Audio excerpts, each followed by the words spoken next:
Good morning. It is currently 10:20 a.m. and I'm having a good morning so far.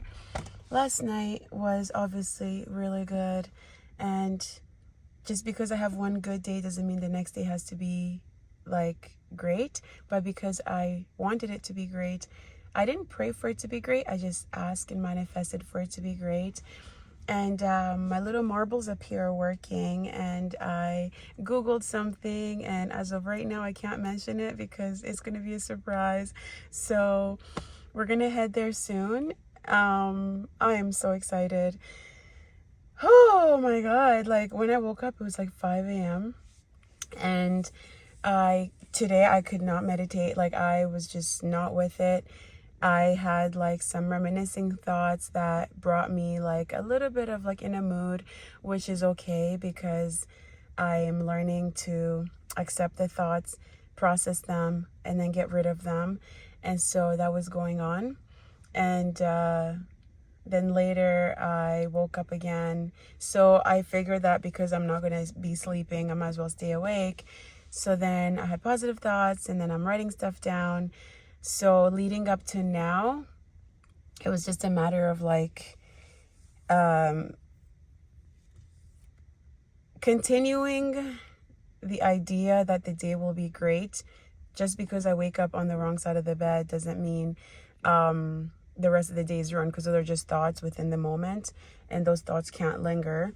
And therefore, my plan to have a good day has to continue. And here we are. And I'm headed out, and the day's just starting, so we will talk later, and we'll continue this video when we get to the next location. Bye. So this is Sweet Pea.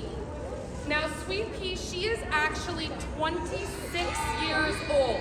Wow. She is almost.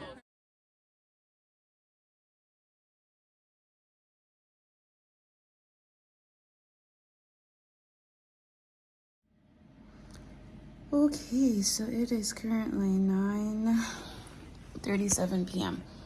and we'll get this video uploaded. The day went by so fast and it was so tiring, but it was awesome and magical and wonderful. And most of all, I got to babysit, so it was really, really cool. Today I learned that. Let's put some glasses on because I'm gonna have to read some of these interesting facts. Because we went to visit penguins at the library. They brought the penguins from the West Edmonton Mall, Penguin, whatever, Marine Life. And then they had an incentive for kids. We weren't allowed to touch them, but we learned like a lot about them.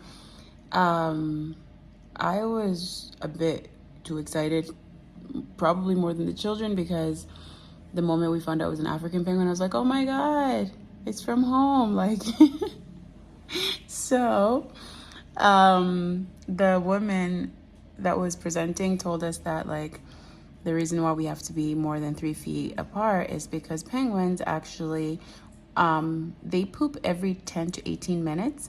I never knew this. And on top of that, their poop shoots up to 3 feet.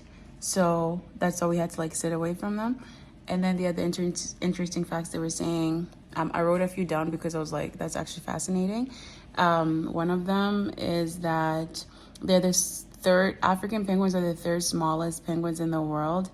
Penguins don't actually drink water. The water that they intake goes through with as they eat, and therefore they don't actually pee. So when they poop, their pee and poop is at the same time.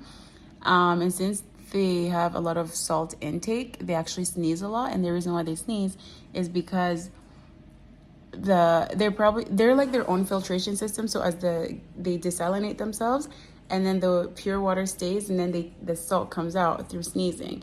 And when she was saying that, I was like, oh my God, that is so epic. Because imagine if we could drink salt water, because there's like a freshwater problem in this world, and if we drank salt water and then we could just filtrate it by sneezing out salt.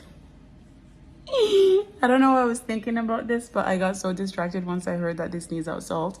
But the other interesting fact is that both the mom and the dad penguins usually sit on the egg, and apparently penguins only lay 4 eggs, and they come no, two eggs that come 4 days apart, and that only one fertilizes.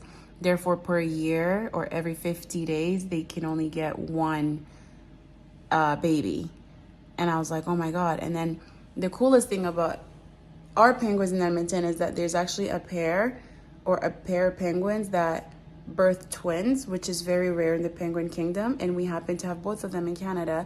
And the saddest part that she was saying was that the mom abandoned, because the twins that were born, a boy and a girl, the mom took the boy egg and sat with it and actually left the girl egg, so that the workers ended up taking this egg and took care of it. And I just thought, oh my God, now I have to look up more about penguins, because I learned so many things today and I was super fascinated.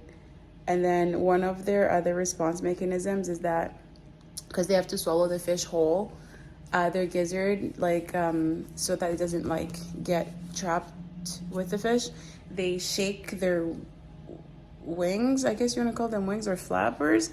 And as they shake, their metabolism is faster, because they're pretty much just shaking their food down. And then they don't kill their fish before they eat them, therefore the fish just gets swallowed alive, and then it dies in the stomach. And there's so much more, and I can't believe I was actually listening, but I was just so fascinated. And then she asked a trick question, because she was like, we were talking about predators and prey and everything, and she said, would a polar bear eat a penguin? And obviously polar bears are big, penguins are small, but then all of us thought, of course the bear's going to eat the penguin. And then she's like, guys, all penguins live in the southern hemisphere. Polar bears only live north of Canada. Therefore, they'll actually never meet. And if they ever did, we don't know. But I thought that was also really, really cool. But anyway, yeah, I'm now looking up penguins and orcas. So yeah, we learn every day, and today was awesome. I will leave this video here. It's already at 5 minutes, and I'm gonna go to bed, and I will see you tomorrow. So be awesome, be blessed, be wonderful, be the best you that you absolutely can be, and take care.